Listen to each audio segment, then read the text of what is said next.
Welcome everybody to another edition of the Coach Johnny Mac Show. We have a great guest here tonight, Mark Deazeley, and Mark's the reason why I haven't asked him yet, and I will in a bit, but I wonder about the Diesel nickname, and then I looked up some stats, and he's 6'4", 237 pounds. So I think that might be where the nickname comes from. Welcome, Mark. Thank you for having a time last to name come out Deazeley as well. tonight. What's that? I said that Deazeley, having for the sure. last name Deazeley as well. Absolutely, you got two plays there, but that's a big boy. I played at about 220 something, and I was 6'1", and I thought I was big. I'm glad you were a couple years behind me, and we never crossed paths. So as always, folks, we're brought to you. You got to thank our sponsors. We got Don Cherry's Sports Grill in expansion mode all over Canada. They're opening food trucks or rebranding restaurants. Just a fantastic brand, as everybody knows, from the hockey world. And Bjorn Hockey. Bjorn Hockey's released a new line of sticks, gloves, skate blades, and what's happening right now. There's a new e-commerce site that's about to drop here in the next couple of weeks that you'll be able to order all your Bjorn products online. So, Mark, where are you? So I know you're on the West Coast. Tell me where you are today. I live in Costa Mesa, California, which is a suburb close to Newport Beach in Orange County, California. Awesome. Well, there could be a lot worse places to be than there. Huh? It's a beautiful place to live, and surprisingly, hockey is alive, well, and abundant in Southern California. Oh yeah, no, absolutely. The Gretzky effect had never went away, right? Youth hockey popped up, and you're seeing kids. As you know, Mark, I'm in the player development, and work with a couple of private hockey outfits that we see the best of the best, and there's a lot of Southern California kids coming out now that you would think grew up in Scarborough or Saskatoon or Halifax or somewhere where there's a traditional hockey market. They can play. Well, look at Austin Matthews, right? He's a perfect example, right? Growing up in the desert. Exactly. Fantastic. Exactly. So what we do on this show, Mark, as you know, is I kind of walk through guys' careers. We're gonna talk, about your hockey stuff. And then, folks, after this interview, you're going to want to get on Amazon right away and get this book. So Mark has written a book that we're going to get to. So I don't want to spoil too much of it, but it's something that you're going to want to read if you're a hockey parent. And there's a lot of stuff and a lot of value in it to understand things that you may not understand. Mark obviously did his research and lived it, and we're going to kind of go through that story right now. And I think stay tuned because it's a story, and I'm real happy to have a platform that Mark can share it, and we can get as many people reading this book, because I think it's going to help the game. And you know what, we talk about hockey. This is a hockey show. This is going to help anybody, any parent that has a kid doing anything. I don't care whether they're a dancer or a football player or a pianist, right? This will apply. This isn't about hockey. This is about parenting and mental health and different things. So we're going to get there, but first I'd like to go back, and we just talked off the air about where you grew up. So you grew up in North York, obviously Toronto, massive hockey market, the MTHL. I don't think too many people can argue is the most competitive youth hockey league in the world, right? You got so many players in that small area. Tell me what it was like when you started, and kind of walk me through your minor hockey sort of journey that got you to junior hockey. Okay, well, when I first started playing hockey, I started skating at 6 years old. And then my first year of house league was age 7. And, what I briefly mentioned about in my book is my first 3 games, I was actually a goalie. But that ended quickly because I wasn't very much of a goalie. And I think one of the coaches said to my parents, this kid can skate, so you might want to consider having him, not being a goalie. So that ended really quickly. And so I remember I think my first year I scored like 10 to 13 goals, something like that. Great season. And then my second year, I remember my first game in my second year when I was 8, and I scored 6 goals in the first game. And this was back when mites played on full ice surface. And the reason they play on half ice surfaces is because every once in a while you would have like a kid that was bigger than all the players that could just take the puck, go wide, and score at will. Well, that was me at age 8. So I had 2 peaks. One of them was at age 8. I Yeah. think I scored like 150 goals that year. Oh wow. From there, I got selected to try out for AAA. So at age 9, I played AAA for the Toronto Marlies, Oh minor, wow. I believe. And you know, coming up to that level, I wasn't as good as I was in house league.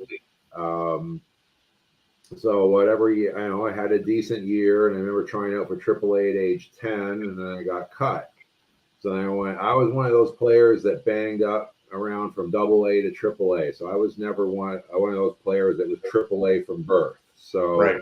I played AA for a couple of years with a team called the Hillcrest Summits. Yeah. Know it. I know that group. Yeah. And from there, I got a chance. I think in my U12 or Pee Wee year. I don't know if you're allowed to say that anymore, but I played with a team called the North York Civics. Yeah. And I remember that year we did not go to the Quebec tournament, which is, I see some parents, I coach their kids. Now their kids are 12 years old, and now they're raising money on Facebook to go to the Quebec tournament. So that Quebec tournament's still live and well, but I never got to go to it. So that was my Pee Wee year, and then I didn't quite stay on at AAA. So then my age 13 and 14, I went back to AA, and I played with a team called the Goulding Park Rangers. So, but then I started, I like we mentioned before, I'm 6'4", and I was fully grown at 17. I was 6'4", 235 pounds. So I had some years where I had some growing pains. And I believe one year I grew 7 inches in 1 year. So I remember going to physiotherapy a lot for my legs, and the muscles in the back, my hamstrings weren't growing as fast as my bones were, and it was causing all kinds of issues. So, yeah, like 14 and 15, I played for the Goulding Park Rangers, and then I got scouted by a man by the name of Ed Robichaux, and he was a coach for the Young Nationals. So this would be my U16 or midget AAA, and I got recruited, and the game was a little bit different back then than it is now, and at my size, I was kind of bluntly told, listen, your job is to go out and crush, and hit as many people as you can, get in front of the net and bang goals home. And that's what I did. And it's funny, I remember talking to my mother when I was playing for the Goulding Park Rangers. I said, you know what, back then I said, I was never one of those kids. I never thought of the NHL. I thought it was beyond my grasp. And I was like, man, it'd be great if I could play junior B. If I could make it to junior B, that would be great. So then I have this year playing U16 AAA, and then all of a sudden the coach is telling me we need to get you an agent because you're going to go in the first 3 rounds of the Ontario Hockey League draft. And I was like, oh, okay, that's interesting. I never really expected that. So sure enough, I got drafted by the Oshawa Generals in the 3rd round. I went 41st overall that year, and played for the Oshawa Generals on that team, Memorial Cup team where Eric Lindros got traded. And I knew Eric growing up at North Toronto High School before. A little side note, the big reason Eric Lindros is in the Hockey Hall of Fame is because of me, because I practiced with him in his backyard. And his father loved it because I was just as big as Eric. So we would just battle each other and fight each other all the time. So I had a hand in building Eric Lindros. So just there you go. Love it. So anyway, that year I moved to Oshawa, and that was my first year, and I was with the team that won the Memorial Cup. So I didn't play that many games. I played 27 games, and what's not on my hockey database is I played maybe 10 or 15 games in junior B with a team in With Oshawa. who? Who did you play B for? What's that? Who did you play B for? I must have been. I think they were called a Whitby something or other. Okay, because I played in that league a couple of years before that. I played for the old Wexford Raiders. You remember them? Yes. Yeah, I played there, and that was a jungle league, man. And I played there in '87, I think, and that was a jungle league. There was a lot of. We played the Scarborough Arena Gardens, and there'd be police escorts half the time, and drunken fans, and lots of fights, and it was fun, obviously, Yeah. But Oshawa, going there, and of course Rick Cornacchia was the coach there then. For those of you that are listening that are a little older, I knew Rick. I did a couple projects with Rick. And yeah, he was a hockey guy, and then he ended up leaving there and going to he ran the Toronto Red Wing organization at one point. He did. He's a good hockey man. He was my coach, and I did the best I could with Rick, but I don't think I don't know, him and I didn't seem to get along very well for some reason. No. And it was I was there, quite frankly, at 18. I mean, at my size, 6'4", 235 pounds, I had one main job only, and that was to fight and to, be an intimidating force, and I had to do that to the best of my ability. And coaches back then, they were hard. I mean, it was a hard life. I mean, I always think about the scene in Youngblood when the coach comes and after Youngblood's been hit, he's like, "Hey, can I bring you some milk and cookies? Are you going to be okay?" It's like, It's not like that. I mean, if you want to be a top-notch NHL hockey player, I mean, those OHL coaches are hard on you. It's a hard life. I mean, you get up in the morning, you go to school, you leave school, you get to practice on time, and you get on the ice on time, and then after that, you're doing dry land and possibly video, and then getting home at 7:30, and then eating dinner, and then it's an hour or two of schoolwork, and then it's to bed. So, any kids watching this right now, I mean, it's a hard life, but it also can be a wonderful life. But you're going to work really, really, really hard, and quite frankly, a lot harder than you think you're even capable of. Yeah, absolutely. That's great advice for these kids. And Mark, like I said to our listeners and viewers, we're going to get into the nitty gritty here in a while. But one thing, so I have a 9-year-old, as we mentioned, and he's my youngest, and he's coming through it now. He's a good player. He's holds his own out there, and but you know what I like? I like the fact that it's a different culture than it was when we were playing. And there was a lot of stuff that, and it's documented, there's lawsuits and there's, stories coming out about, some of the hazing rituals and some of the, maybe coaches abuse. You see a couple of coaches that were pretty prominent that aren't getting a sniff on a bench anymore. That makes me happy. Sending my little guy away if he's fortunate enough to make a junior team somewhere down the road. I don't know if I'd send him to what I kind of went to be quite honest with you. I don't know if I'd be okay saying, "Hey, yeah, go and knowing what I know." But there's a lot of mechanisms in place now, I guess, is what I'm saying, that weren't there when you and I were kids, right? Well, and I'll just kind of rewind back a little bit to Rick Cornacchia, and that's one thing about Oshawa Generals at the time when we won the Memorial Cup. I mean, we did have hazing, and we went through hazing, and a lot of it was kind of brutal, but it never got out of hand and super disrespectful. And I know, don't think for a second that these OHL coaches know what's going on. Rick Cornacchia knew everything that was going on. If any of the players went out at night and were seen at a strip club in Oshawa, Rick Cornacchia would know about it the next day. He had his spies all over the city. So these coaches know what's going on. So when they turn around and say, "I don't know what was going on," So I can guarantee you, Rick said, whatever you guys are going to do, you're going to keep it in a respectful manner. And we ended up winning the Memorial Cup. And yeah, we had hazing, sure. But nobody filed lawsuits. Nobody, developed post-traumatic stress disorder over it, So, I mean, I think it can be done in a matter that's within the boundaries of good taste. To keep that kind of tradition going. But, with young kids, and then especially if alcohol gets involved, that's when things can get out of line. So, yeah, I can remember going into Oshawa to play junior, and a couple of the guys got caught at the Janosh Hotel, which wasn't one of the pretty places to go. So, yeah.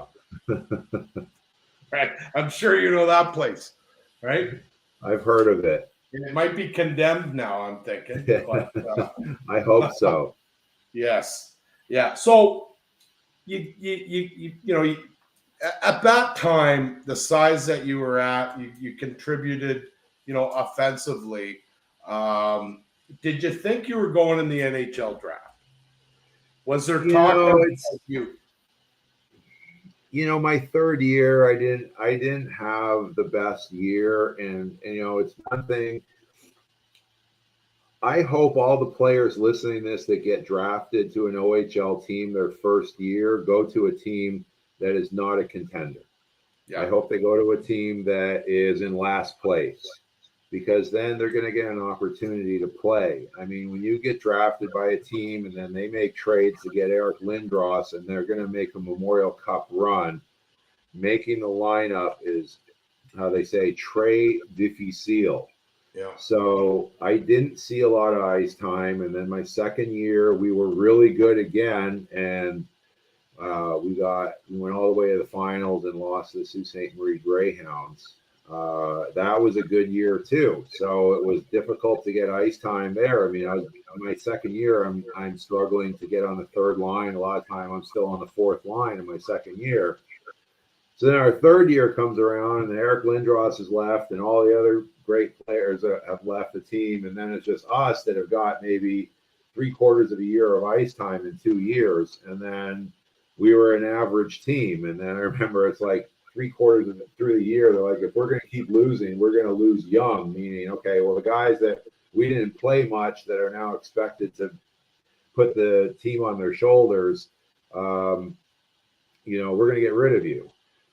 So it's like the OHL. I mean, trust me. I mean, it's great if you can make it, but if you're there and producing, great. If you're not, you're going to stay until they find someone that can replace you. Yeah. So anyway, well, that's the pro game too, really. Yeah. I mean, that's that's what it is. I've tons of stories in Europe where you go over there and you sign a 2-year deal and you have a 10-game drought and you're not playing well and they cut you. And you go, well, I have a 2-year contract, and they go, okay, yeah, I know, and you got to pay me. It's not here, right? Over there, it's like, yeah, okay, go sue me. You go get a lawyer in Canada to come to Holland or England or Finland or wherever it is, and you're going to pay. So contracts mean nothing over there. Yeah, if you're not producing, but that's it. It is what it is. They bury them now on injured reserve, or they buy them out, or there's ways to get rid of a player. But yeah, it's always been there for sure. So you don't get drafted. You finish up your junior career. Where did you go, and what made you decide there? That was really easy. I got one phone call. Oh, wow. And it was from a man by the name of Chris McSorley. Yeah. And he's like, would you like to come out and try out for a team called the Toledo Storm in the East Coast Hockey League? And then I was like, what's the East Coast Hockey League? And I found out it was a AA level professional league. I had no other options, no other phone call, like nothing. So it was, I'm like, my mom and dad are like, okay, we'll go for it. So I went down there, if I made it, great. If I didn't, probably my hockey career is over. So I made the team, and I ended up having a really good year. we went to the playoffs and actually won at the time it was called the Riley Cup. Now it's called the Kelly Cup. Yeah. And game 6 in double overtime, which was my first shift in overtime. So I didn't get a shift in the first overtime. And Chris McSorley's like, I think it was, I don't remember who it was, Duncan and Deazeley, you're starting. So 40 seconds into the overtime, pass comes here, pass comes to the wing. I'm busting down the middle. I get the pass, one timer, low blocker, end the game 6. Pandemonium happens. All the fans start jumping on the ice. So I got to experience the glory of scoring a game and winning goal in double overtime to win the championship. Yeah, and you can't take that away, man. That's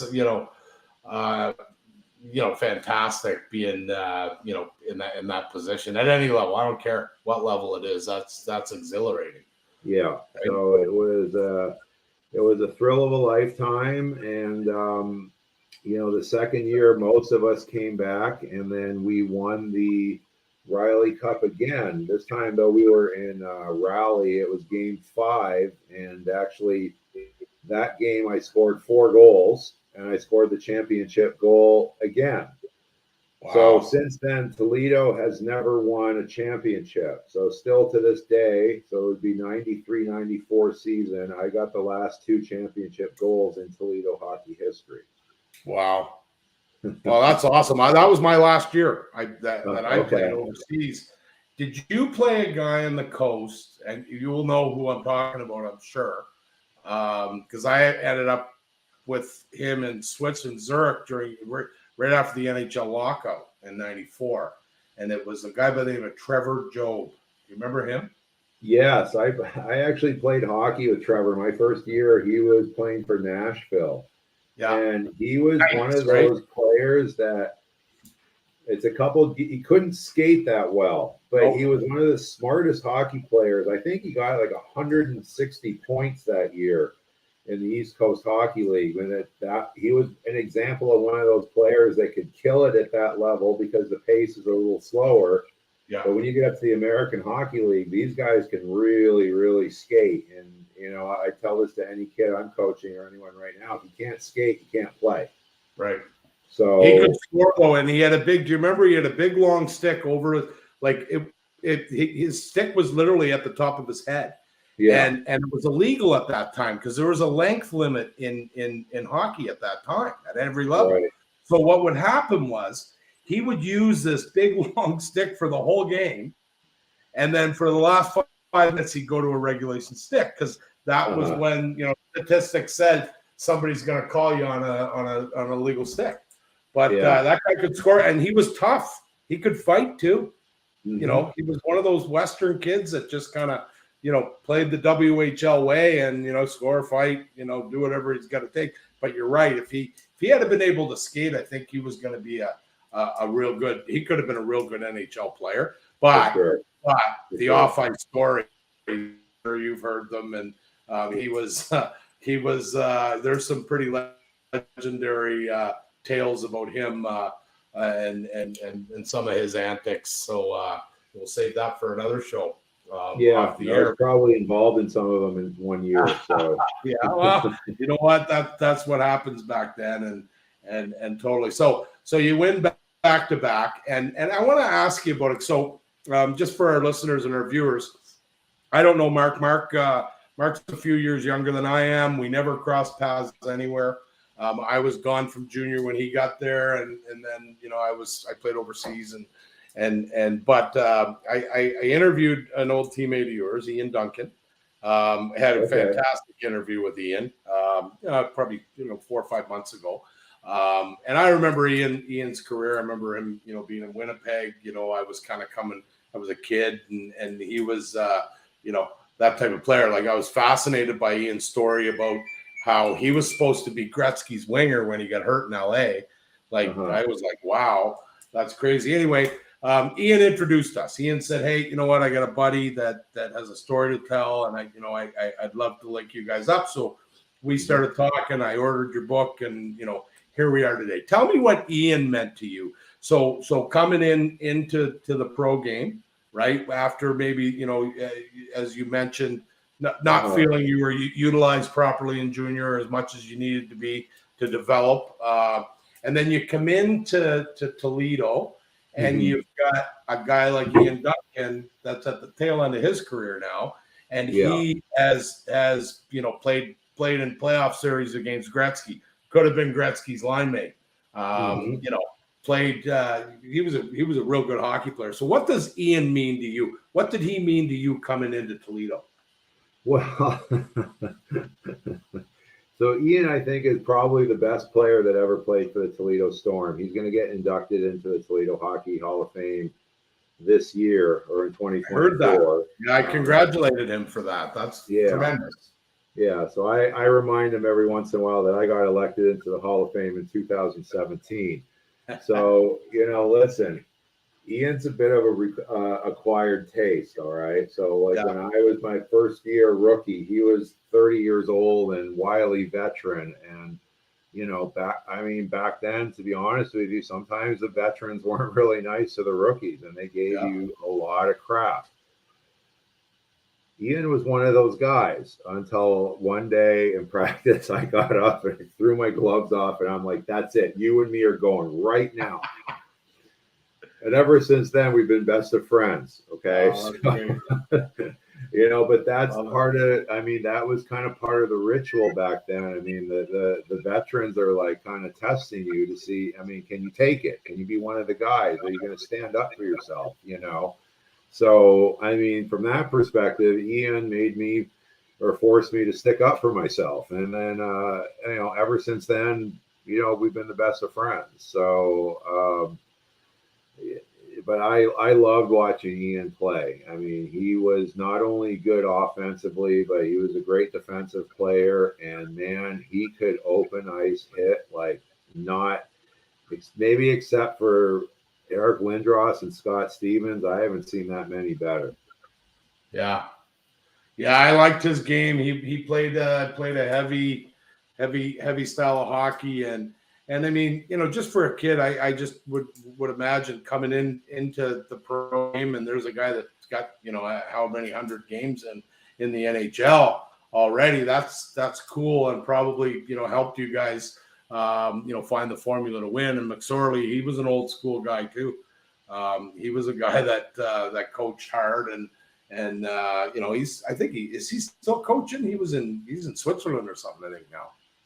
I believe he still is. I believe he's the owner of the team there. So he's made a life for himself in Switzerland, and he always was passionate about coaching. So good on him that he was able to pursue his passion and work within his passion for all these years.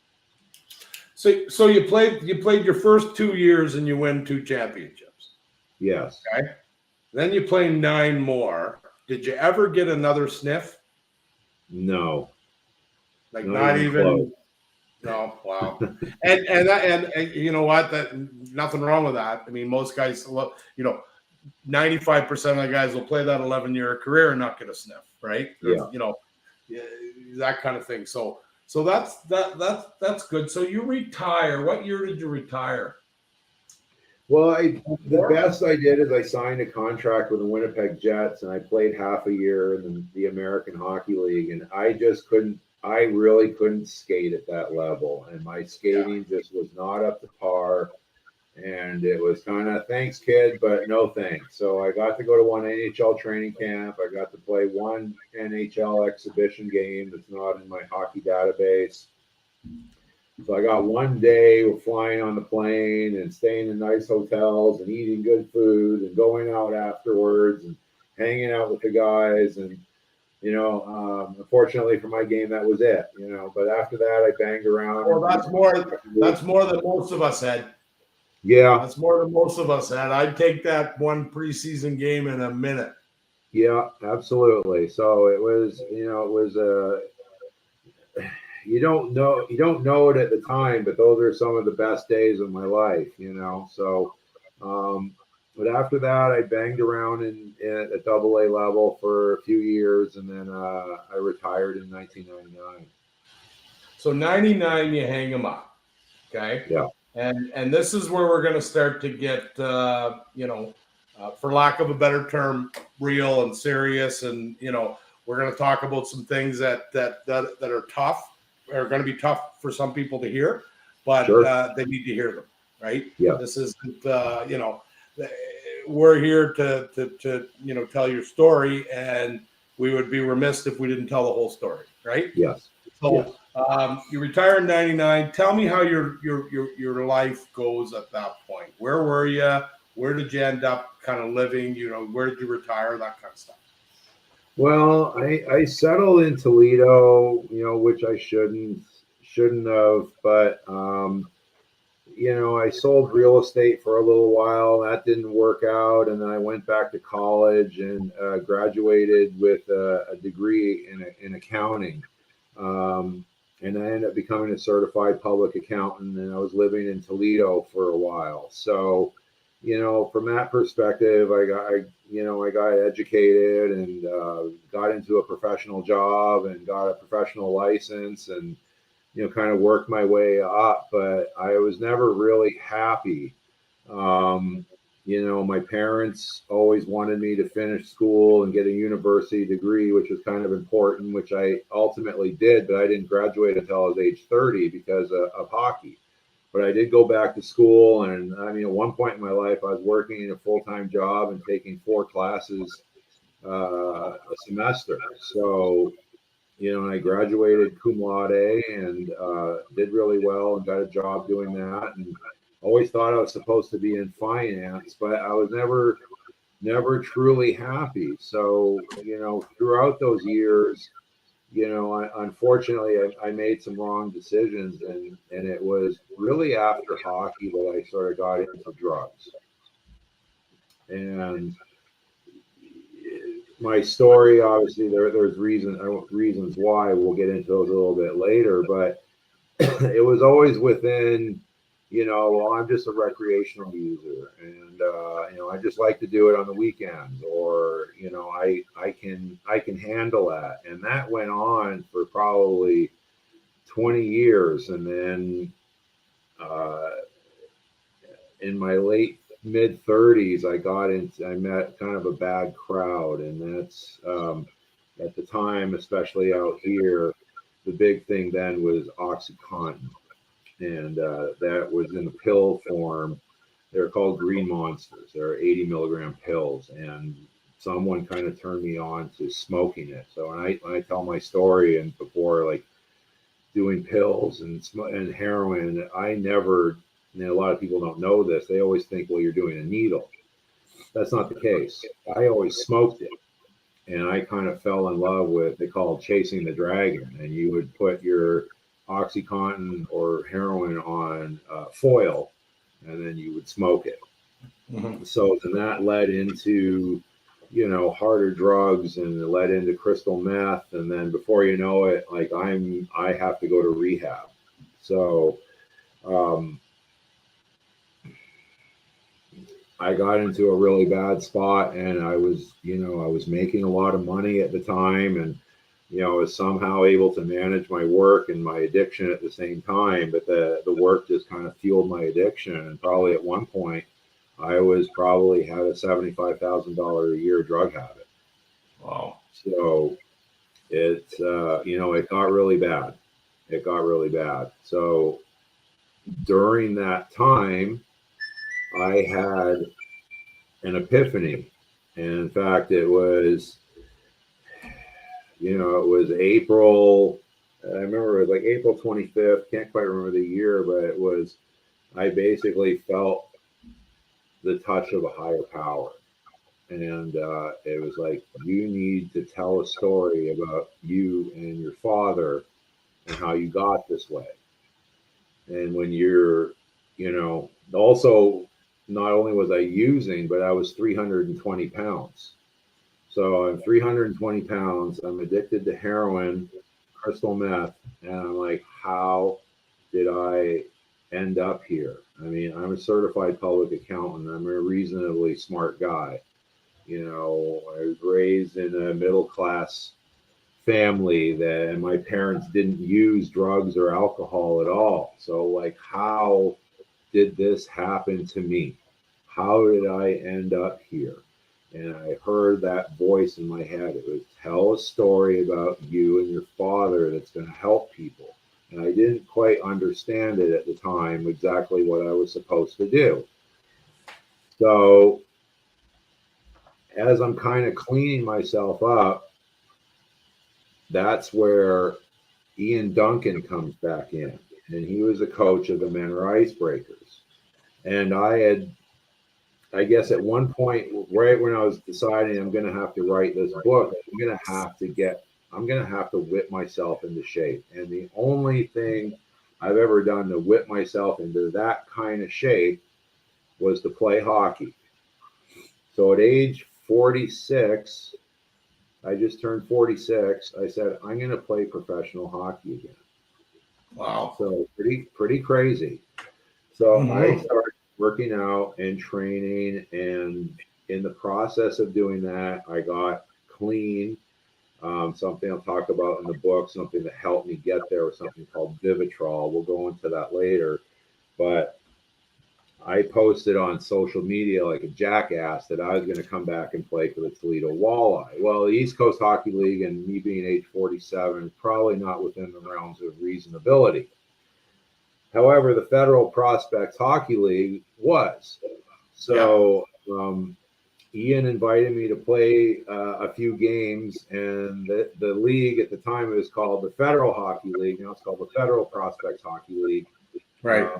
Had a clause where they could have a celebrity player that could come into the roster, and you wouldn't have to sit like a 20-year-old kid. So I was able to play 5 games the first year, which it turns out I was only supposed to play 1 game, but I ended up playing 5 games anyway. And on my 5th game, I scored a goal. So in 5 games, I got 1 goal, 1 assist, 2 points, and 10 minutes in penalties, which resulted from 2 fights. So the one guy fought, I did pretty well, and the one guy fought, his name was Chase Tippin. I didn't do as well. He was actually bigger than me at age 31. So I did good, but I held on for dear life, and I didn't get put in the hospital. So that to me at that age was a big win. And, well, you're 46 and you're dropping the mitts with a kid that's playing. It's a big.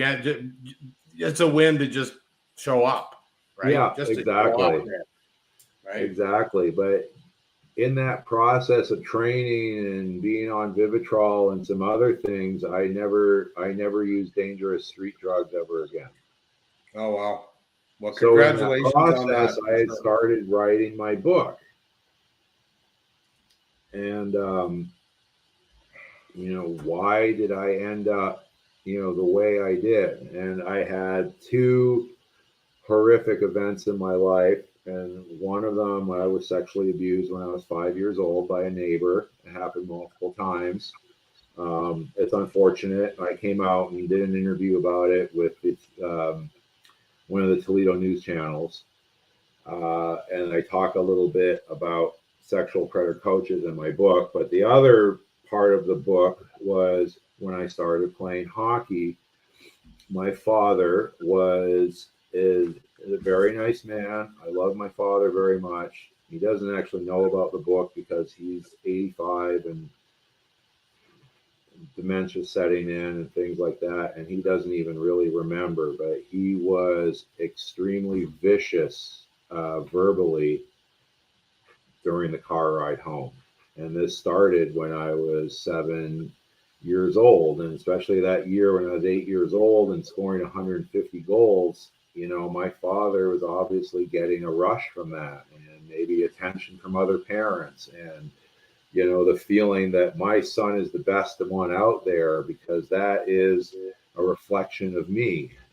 So I believe he got a taste of that. And then when I went up to the minor Adam level and didn't score as much, it was just very vicious. And he was very similar to a lot of hockey parents that didn't really grow up with the game. My father grew up in Australia, and as I say in my book, so he didn't really know, the rules and stuff like that. But then he would say, you didn't need to know the game.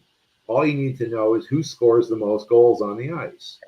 So that became, to make my father happy, my game became about scoring goals. Like, all I wanted to do was score goals, because if I scored goals, then I wouldn't get lit up in the car.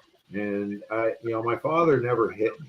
That's the one thing I want to, and I hear stories that, horrific stories of physical abuse, but it was never physical abuse. It was all verbal abuse, but it was very, very, very harsh criticism. And, this continued for years, and it continued for years, especially when I was young, like 8, 9, 10, 11 years old. And that's, in my book, I discuss the younger you are and the earlier it starts, the more damage it does. So I started analyzing myself, and we really started analyzing my father first. I came to a point where, okay, well, there's probably a good chance I messed up because of my father. So I started doing some research on him, and the only thing I couldn't really mention in the book, unfortunately, my mother has passed away, and I dedicated the book to my mother. But I remember I go to my mom and I say, I think dad has borderline personality disorder. I think that's what he has, and that's the root cause of a lot of my issues. And my mother paused. I remember the pause for about 10 seconds, and she just goes, your father is a narcissist. And I'm like, oh, okay. So I start doing all this research. I had a job that I could do in my sleep for 3 years. So for 3 years, I started listening to YouTube videos. And I started listening to all these narcissistic abuse experts. And one of the main resources in my book is a lady by the name of Dr. Romani. So I end up finding out there's different types of narcissists, and there's also a spectrum or scale, which I refer to in the book, a spectrum of lunacy. You have narcissists that are more benign, and you have more that are toxic. So the 6 types of narcissists, I thought of them, I analyzed them, and I took that information and I applied it to parents in the competitive youth hockey environment. And based on these profiles, how these parents are going to act in the rink, act with hockey organizations, and act with their children during the game and especially after the game. And I came up with, there's 6 characters. So some of them, and I'll kind of go through them. The first one is Neglectful Nettie. Neglectful Nettie is a character that, you'll see that mom, or Neglectful Nettie or Neglectful Nella. There's more of a focus of crazy hockey dad in this book as opposed to crazy hockey mom, but that doesn't mean it can't be interchanging. Right. But those are the parents that they'll drop their kid off and then they'll go take off to Starbucks or a bar and hang out, or they'll just sit in their car on their phones or their laptops and do work. And it's like they're not really there to encourage their child. They're there, but they're not really. As I talk about in my book, I mean, parents, especially fathers, their number one job is to encourage their child. Well, there's no encouragement because these kids are looked at more as an inconvenience. And hockey is just something the kids are going through right now. And if these kids decide to quit, these parents aren't going to really care. Right. So that's a different type of abuse. A similar character to that is one by the name of Benign Benny, or the Benign Narcissist, or Benign Bella. This is the one that's more social.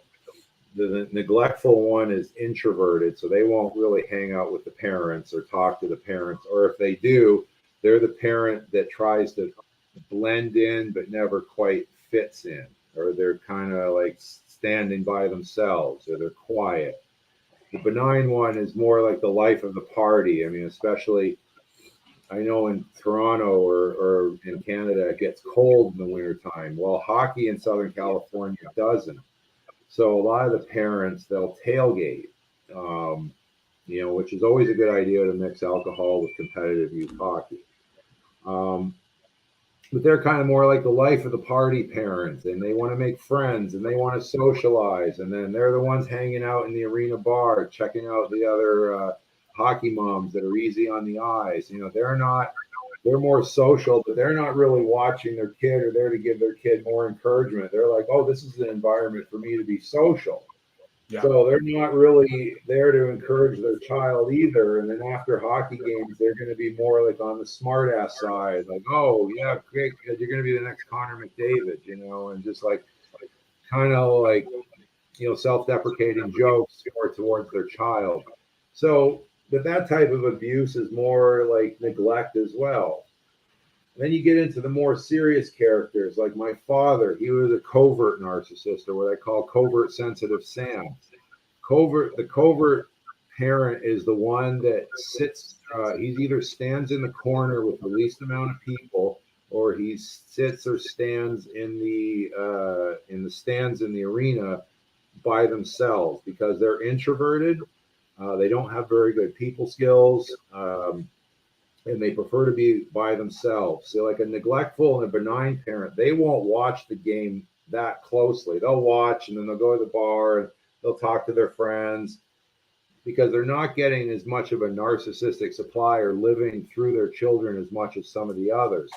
Covert parent will watch the game with laser-like focus because they get their narcissistic supply. They're living through their child during the game. So my father, it was a case of extremes, and we talk about that in the book. Like when I scored a goal, he'd jump in, like, "Good job, Mark! Good job, great! Excellent job." But then when I coughed up the puck and served the pizza, then he would be like cursing under his breath, and he would have no awareness whatsoever in the arena that his behavior is potentially unsettling for people around him. Right. But not really. You can notice him by his overreactions, but he's not the one screaming and yelling in the rink. The one screaming and yelling at the rink is the name I gave, Over Oglethorpe, just to refer to Ogie. So there's an Ogie or an Olga in the rink. They're the ones that are screaming and yelling at the ref. They're screaming and yelling at their child. They're in the corner with the other corner standers, pointing out all the mistakes that the coach is doing, what line combinations the team should be using, who they should be using on the power play, that his son isn't getting enough ice time, that the referee sucks. He'll get into fights with the other parents on the other team. And I've had instances where one parent said something about one of the kids on my own team, and there were two parents on the same team that almost got into fisticuffs. That's Over Oglethorpe. He's an overt narcissist. He has no self-awareness in the arena whatsoever that his behavior is unsettling to everyone around him, or he doesn't care. And that's where we get into what's called a toxic narcissist. And a toxic narcissist can be overt, but these people, quite frankly, hockey organizations and coaches should be careful because these people can be a little bit potentially on the psychotic side or sociopathic side. And I talk about the dark triad where you have psychopathy, Machiavellianism, and narcissism. And these are the type of parents that if the coach upsets them, they're the ones that will go onto social media and start smear campaigns. They're the ones that will send threatening texts to the coach, threatening texts to the hockey organization. They're the ones that will recruit other parents and say, we need to get this coach fired. And I talk about that in my book. Those people are called flying monkeys, and then once the flying monkeys help them do their bidding, and they'll discard of them as there is. So they're very maniacal and can be potentially violent. Now, these people are more rare, but they're out there. And then And then the other type is the communal narcissist, or what I call communal Charlie. Communal Charlie is they get their narcissistic supply from doing good, from volunteering, from donating money.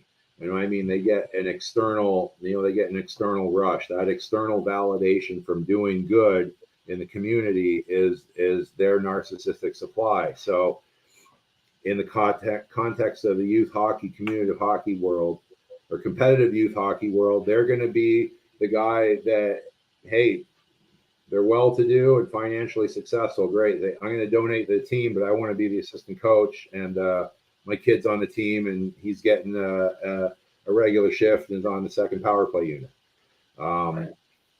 So, I mean, youth hockey is expensive. If someone can come along and foot the bill, I mean, that's great, but it's one thing to get your kid on the team that way. It's another thing to maybe get a little extra recognition from parents at the end of the season. And, if you're a mentally well-adjusted being and saying, "Oh, think nothing of it. I'm happy to do it. I don't have any ulterior motives." Right. The issue is when they have ulterior motives, and then from there, communal. You'll have your narcissistic bully hockey coaches. I mean, let's face it, especially at the junior hockey level. I mean, coaches, it's not a democracy. It's not a democracy at all. Okay. Back when I was playing for the Oshawa Generals, Rick Cornacchia, he was supreme leader and ruler. There was no ifs, ands, or buts about it. You did what you were told, or you packed your bags. It was really, really simple. And when coaches have that kind of power, it can be abused.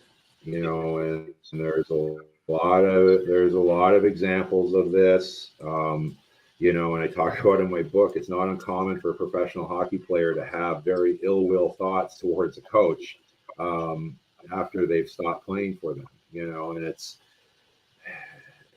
coaches have to be hard on you. I get it, but there's ways of doing things and there's ways of saying things. And, some coaches, they come across as tyrants and bullies and they use fear, and there are some coaches during my hockey career. Yeah, I was scared because if you didn't do what you're told and you didn't speak in a certain way, or you like smiled at the wrong time, mm-hmm. It could be serious trouble. So like when you're playing, 3 years for a team, you kind of, you do what you can to get along and to do what you're told and to but you gotta you can't mouth off at the wrong times. You can't smile at the wrong times. I mean, if you lose, after a game, you don't come out of the dressing room and laughing it up and talking to your parents and smiling and being in a good mood, because the coaches and assistant coaches are watching that. I mean, it's it was from Happy Gilmore. It's like, after a hockey game, it's you got on the bus and you just got a warm glass of shut the hell up and you put your eyes to the floor and that was it. Yeah. So. Yeah, you know what? I read the book. To our listeners, it's we obviously can't read, verbatim. I had a couple of notes, and you had already talked about one of them. But what I like about it is it breaks it down, and I've been involved in the sport my whole life. Coached, at every age group in youth hockey and junior and minor pro in Europe and that kind of stuff. But all those types, believe it or not, I could picture somebody. And as I was reading about them, I was like, oh, I remember I was coaching in Calgary in 2010, a Pee Wee team, and I had that guy, right? So it really put a lot of shed a lot of light to me of the reasons for some of these behaviors.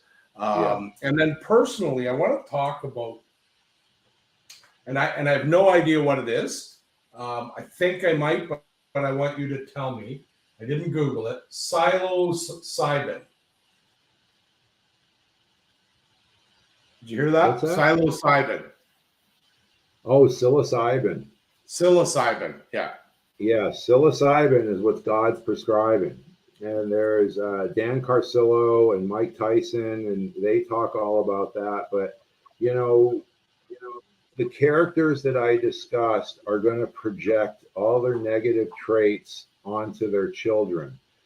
Right. It's going to take them a long time to figure out, and there's a lot of information out there now. And it's like, when you're a child, you don't realize that your parents are children in adults' bodies and they're still growing up. So they're going to project a lot of their narcissistic traits onto you.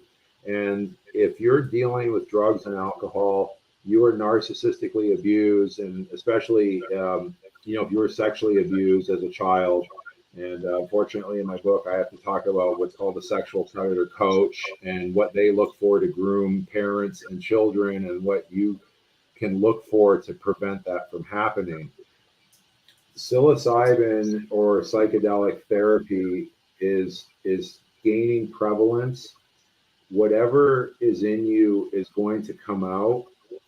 Typically, there are some videos that I've watched, and I would recommend that you do this with a therapist, but I did it with myself. But like the first time, I just did like a gram of psilocybin or magic mushrooms to kind of get used to the feeling. And then they talk about doing what's called a hero dose, and that's like 5 grams or more. And it's going to put you down.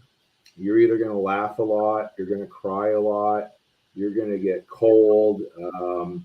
I would probably recommend, if you do something like that, you may have a puke bucket beside you. But whatever is inside you is going to come out of you. So if you're dealing, something happened to you when you were 5 years old and you're using denial and minimization, and you've got a split personality and you're avoiding this subject because it's just too harsh for you to deal with,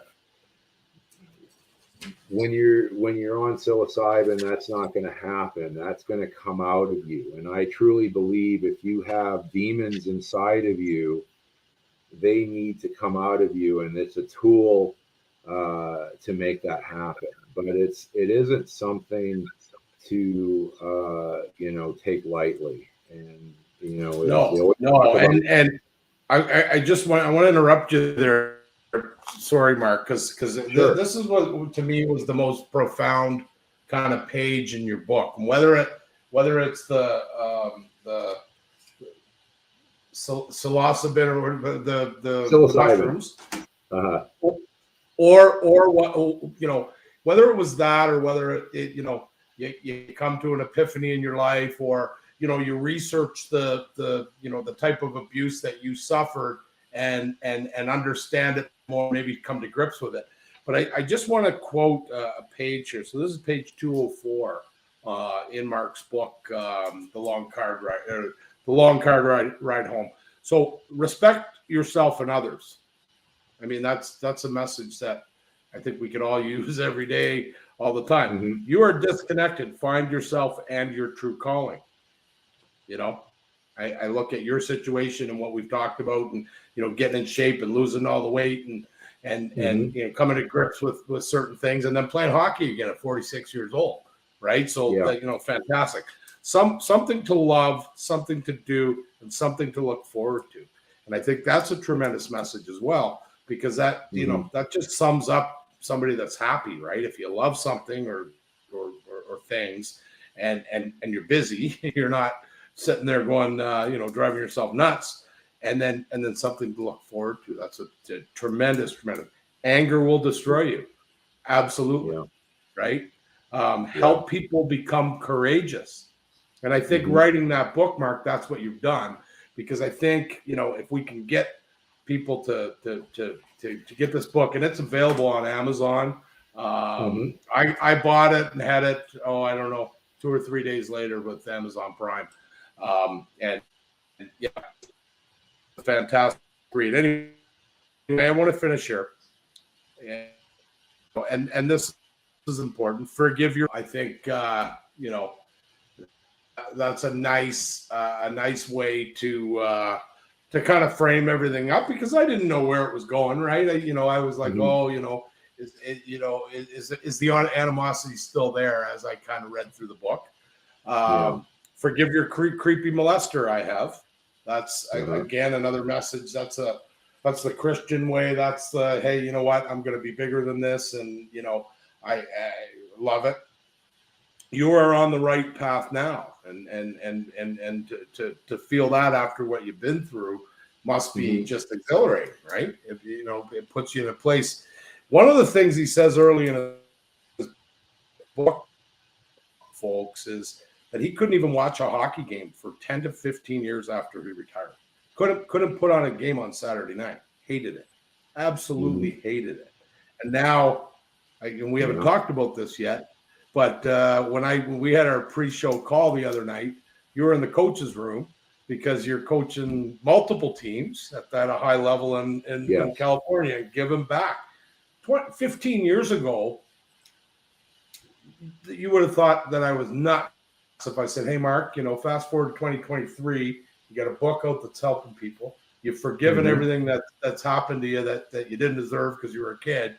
And now you're making a difference in a role that you probably didn't really respect too much through your dark period, correct? Yeah, it's, and it's one thing I talk about in my book is that all the narcissistic traits that were projected onto me, I had to figure out a way to fix myself. And that's any hockey player that had, parents that were narcissistically abusive. It's not your fault, but it is your responsibility to fix yourself. And especially if you've been narcissistically abused, and especially in my situation, I never raised children. So I kind of, I kind of agree with Jordan Peterson that if you never have children, it's kind of hard to grow up. And narcissistic abuse is a developmental disorder. So basically, narcissists are stuck in wounded inner child mode, and they're screaming out to the world, look at me, or I need to prove myself, or I need to, I need to have a son that's, playing in the National Hockey League. What were we talking about again? Kind of got off a little bit of subject. Yeah, just page 204 here, and talking about your healing process and the. Yeah. So now. Yeah. So get back to the coaching. As I was researching how to fix myself, the idea of reparenting came up. So if you don't have kids, the next best thing to be responsible for kids is to be a coach. And when you've been narcissistically abused, you've been you're codependent, and your purpose in life was to serve your parents, you're going to have a difficulty in life being able to say no to people. You're not going to have boundaries. You're going to be a people pleaser. So being able to say no, the kid comes in, I want to be on the power play. No, you're not working hard enough. Parents why is my kid not getting more ice time? No, this is the way it's going to be. No, this is the way we're going to do it. Can we do this, coach? No. Can we do that, coach? No. If you're a coach, can you say yes to everyone and everybody? You can't. So that in itself, if you've been narcissistically abused, becoming a hockey coach or any type of coach, I think, is going to help your recovery. And as I say, I definitely don't coach hockey for the money. Yeah, I'm a certified public accountant. I can make 5 to 6 times as much as I do being a youth hockey coach. But being a youth hockey coach provides me with so much more. As I say, I'm working on self-mastery of all of my narcissistic faults, which I talk about in this book, and becoming a youth hockey coach helps me do that. Yeah. The last two points on that, and again, I don't want to give away too much of your book because I want people to. There's a link right there, and anybody that has any issues finding it, I've showed it multiple times, and I'll do it again at the end here in a few minutes. But punch in Mark Deazeley. The book name, The Long Car Ride Home. Is that right? Yeah. So there's also there's Amazon.ca and Amazon.com, but either one you go to, until I get more reviews and things like that, it's difficult to find. So if you just go in the normal, when you bring up Amazon.com or Amazon.ca and then type in The Long Car Ride Home, my book won't come up. But if you click on the books category and then type in The Long Car Ride Home, my book will come up. That link at the bottom of the screen is the link direct to it. Any of our viewers or listeners having any issues, shoot me a message, comment on the video, send me an email, text, whatever you need, and I'll get you the link. I'll email it to you because I think it's something that that's going to make a difference. I think I'm a hockey dad. I'm not going to lie. I was looking at it wondering, oh God, that, some of the different things that I read about, I was like, yeah, now I'm not going to sit here and say, I'm a perfect hockey dad, because I don't think there are very many of us that are, but I do it. I love my kids, and the fact that my son loves hockey, makes a hockey guy pretty happy. But for sure, it makes me question maybe some of the decisions I've made, or and nothing major. I mean, he's only 9 years old. We haven't been down the real tough part of it, yet, and haven't had to deal with too much adversity. But it makes me, and it will make me think. It'll make me a better hockey dad, because I can understand some of those behaviors now. You framed it up that said the reason why this guy or gal is like this is because of this, and I was like, I always knew that there was issues there, but where framing them up to me was brilliant, and it gives me a perspective, because you could look at any hockey parent, mom or dad, and probably find a couple of those traits in every one of those descriptions you gave us. I've done that, or sometimes I stand by myself in the corner, that kind of stuff. So tremendous value in that for me personally, and I thank you for that. That's I think you're an inspirational story. You're at a point in your life where you're not angry. I could, we've been on the air here for over an hour, and you just you want to tell the story, and I love it. It's a great story to tell, and anybody that is thinking about buying this book, I recommend that you do, and pay attention, because there's a lot of messages in it that are going to help you. Right? And it's like, I think it was $22 Canadian or something like that. To give you a real good perspective, and like I said before, I don't care if your kid dances ballet, or it's about the parenting. It's about and I think, Mark, you would agree, this isn't about bashing the institution of minor hockey parents. Mark is putting out there his experience, and through the research, 95% of hockey parents are in it for the right reasons, and they do what they do because they love their kids, like all of us. And the small, unfortunately, percentage of the people that are the issues, kind of ruin it for everybody else, right? People will say it about crazy hockey parents. Hockey parents are the craziest. Right? Yeah, and then, but that's a small percent. Let's face it, right? Most of the guys that are out there are doing the right thing, but Mark is able to dissect that small percentage of parents and help us understand what. And maybe there's a guy out there that we can help. I see it all the time. I don't want to go into specifics, but with the experience that I've had around the game, and you'll get into families that it's their first crack at it, and the dad's substantially younger than me, and the kids are the same age, and I've been around, and I've had to say, hey, you know what, that's enough, right? Yeah. We're not gonna, we're not going to go down that road here. That's not going to be healthy for anybody. So Yeah, it is. I have a voice that has no problem addressing that stuff. A lot of people don't, right? A lot of people Right. wouldn't want to get bothered by it.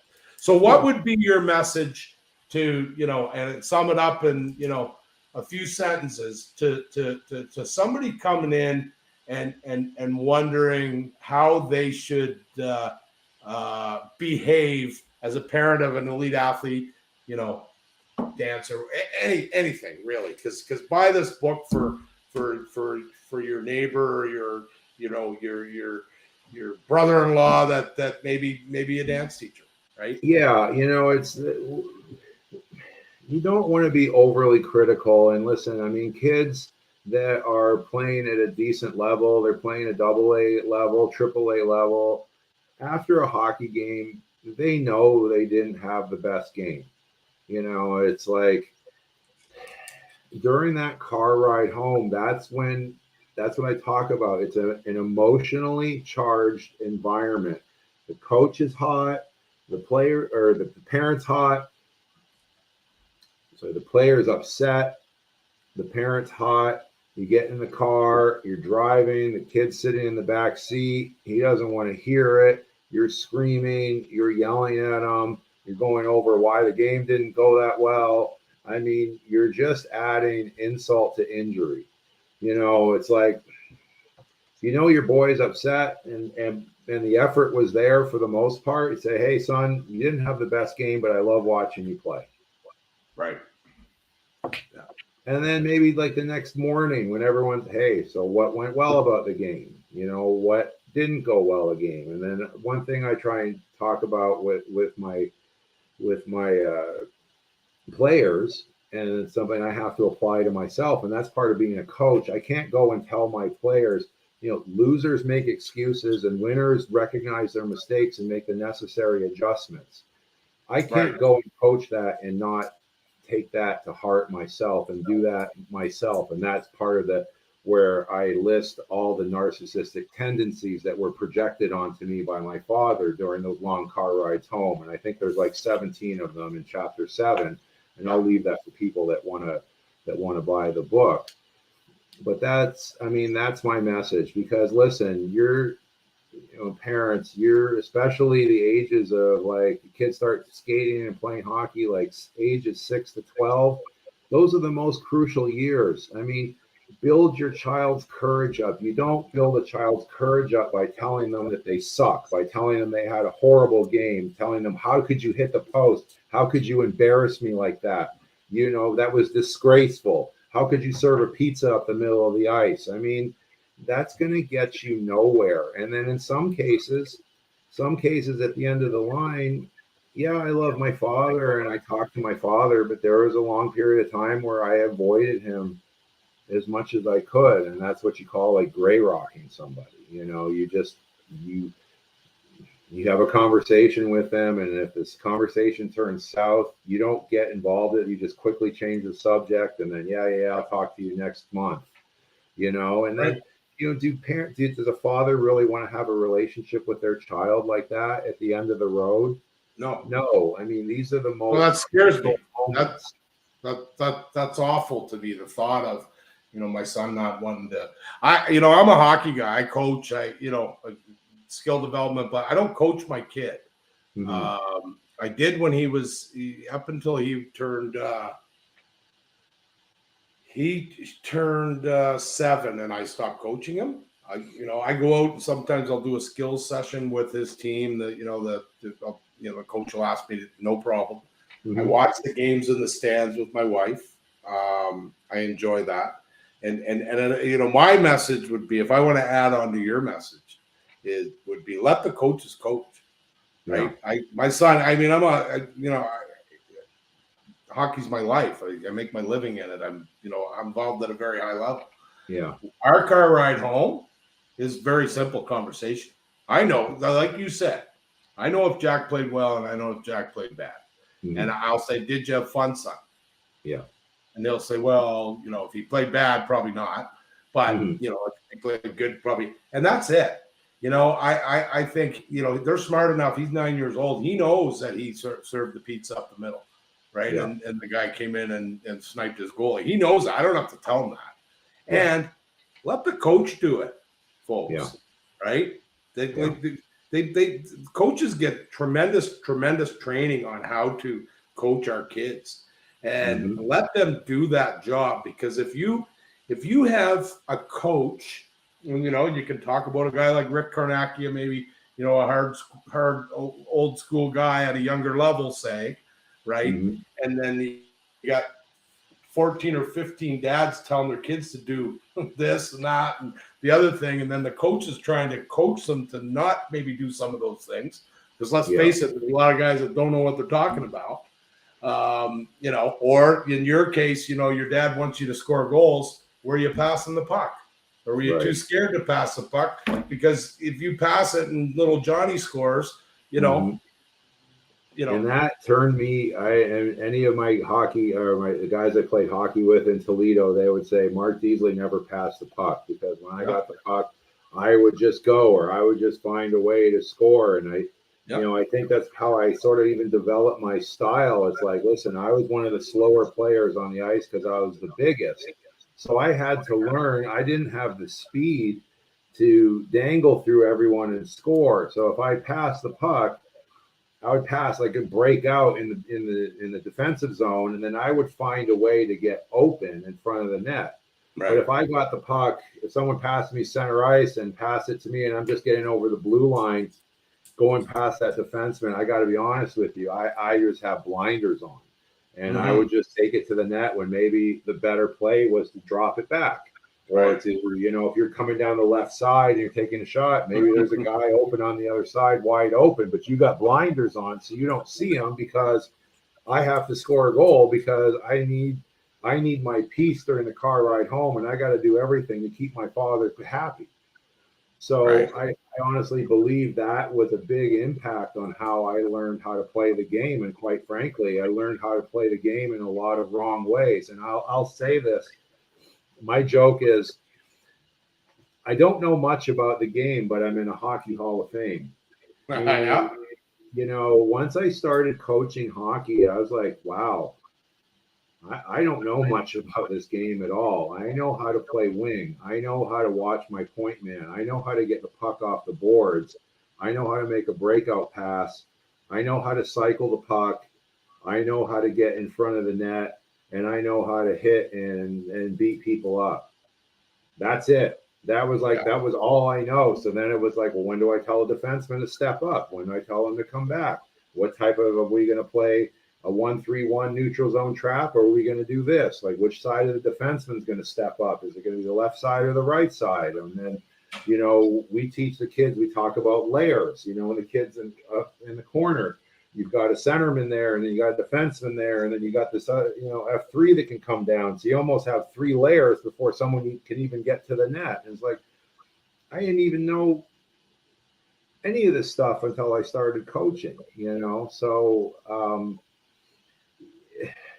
for hockey players that played at a high level of hockey and you never coached before and you think you know it all, you'll if you get into coaching, you'll be surprised. That's all I think. 100%. And you know what? I'm really I'm thrilled I got to meet you. If I get out to LA, I'm gonna get you to sign my book. And you know what? Thank you for doing this. You're welcome. Thank you very much. Maybe we'll bring the show where I bring on a couple of guys that played together. Maybe you and Dunks will come out and we'll talk about the good old days around when he's getting inducted. What do you think of that? That sounds like a plan to me. Yeah, awesome. Well, thank you. Great message, folks. Here's the link. Like I said, I'll email it, text it, whatever you need.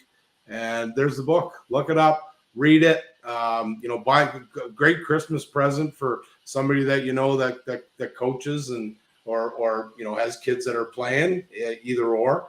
By all means, buy it. And thanks again, Mark, and I appreciate you being here. Thanks again to our sponsors, Bjorn Hockey, and of course Don Cherry Sports Grills, for giving us the ability to have these shows. And we'll see you next week. All right. Thank you very much.